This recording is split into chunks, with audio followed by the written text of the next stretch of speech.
Salam Indonesia. Anda menyaksikan berita terkini bersama saya Arna Suputra. Pemirsa, Denpasar akan melakukan berbagai terobosan untuk mengurangi penyebaran kasus baru positif COVID-19. Selama masa PPKM level 4 ini, Denpasar akan memperbanyak melakukan tracing.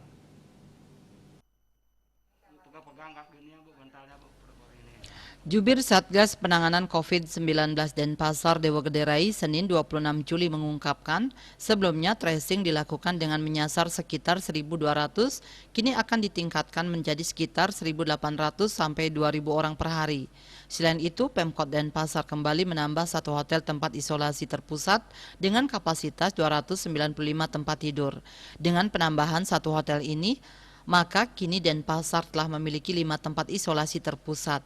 Penambahan tempat isolasi ini dilakukan akibat semakin banyaknya kasus positif dan yang melakukan isolasi mandiri. Dengan adanya penambahan satu hotel tempat isolasi, berarti kini ada 4 hotel dan 1 Bapelkes untuk melakukan isolasi terpusat. Penambahan tempat isolasi ini secara langsung menambah tempat tidur untuk isolasi terpusat. 4 tempat isolasi terpusat memiliki kapasitas sebanyak 504 tempat tidur.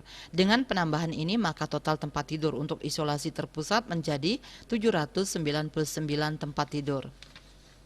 Kelima tempat isolasi tersebut akan digunakan untuk mengisolasi OTG, GR yang kini masih menjalani isolasi mandiri, khususnya yang ber-KTP Denpasar.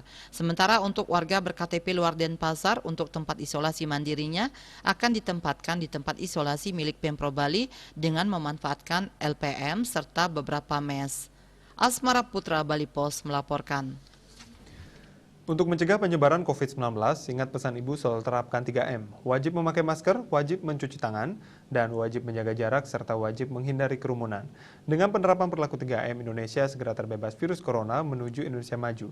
Dan update terus informasi Anda dengan subscribe dan like YouTube channel Bali TV @newsbalitv. Tetaplah bersama Bali TV. Salam Indonesia.